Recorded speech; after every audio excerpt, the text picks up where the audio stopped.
Ugarũrũku wa rĩera gũkũ bũrũri-inĩ na thĩinĩ wa thĩ, riũa na wagi wa mbura ya kũigana nĩ mamwe ma maũndũ marĩa marorotwo nĩ ũndũ wa gũcũngĩrĩria ng'aragu thĩinĩ wa kaunti 23 gũkũ bũrũri-inĩ. No thirikari nene ĩkoretwo mũhari-inĩ wa mbere kũheana irio kũrĩ andũ arĩa mahutĩtio, na kaunti ya Narok nĩ kũmũ ũteithio ũyũ ũkinyĩire mũingĩ.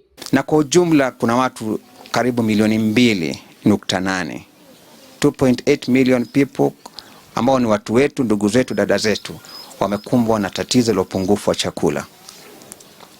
Kwa hivyo rais amenituma tuweze kuzindua juhudi hizi za kugawa chakula. Hĩndĩ ya kũheana ũteithio ũcio, mwaria wa thirikari augĩte thirikari ya President Uhuru Kenyatta ihotorete gũtigĩrĩra gũtirĩ Mũkenya ona ũmwe ũgũkua nĩ ng'aragu. Hii shughuli ni shughuli ambao ama ni juhudi ya rais mwenyewe, tukijua ya kwamba hii kugawa chakula moja kwa moja ilikuwa imesimamishwa na serikali.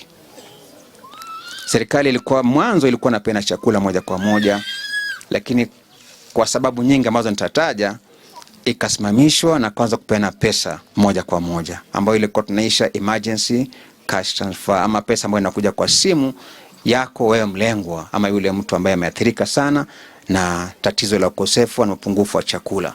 Na nĩguo kũnyitĩrĩra nginya andũ arĩa akũrũ gũkũ bũrũri-inĩ, thirikari no ĩthiĩte na mbere na kũmakinyĩria 2,000 oro mweri, mbeca iria ikoretwo irĩ ũteithio mũnene. Lakini kawa hiyo pesa ilikuwa ni kuanzia mwaka jana mwezi wa Disemba tarehe 14, ambapo kufikia mwezi wa pili mwisho wake serikali ilikuwa imetoa zaidi ya shilingi bilioni 1.2, ikiwa awamu ya kwanza ama Disemba hadi Januari ilikuwa ni shilingi 680 milioni, alafu Januari, Februari, mwezi wa kwanza na wa pili tena shilingi 680 milioni. Hiyo ukiweka kwa pamoja ni zaidi ya bilioni 1.2. Komishina wa kaunti ya Narok orĩtie mũingĩ kwaga kwendia irio icio mahetwo na kũruta mũkana kũrĩ aciari arĩa makoretwo makĩgimaria ciana cia tũirĩtu mũgarũ na watho, akiuga ũcio nĩ ũndũire mũhĩtũke nĩ mahinda. Kutoka leo kuenda mbele mtusaidie.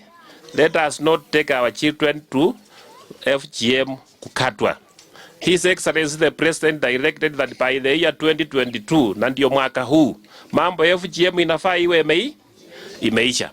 Nataka niulize chiefs, assistant chiefs, watawala wote wa eneo hili, muhakikishe kwamba hakuna FGM. Hatutaki kusikia tena FGM.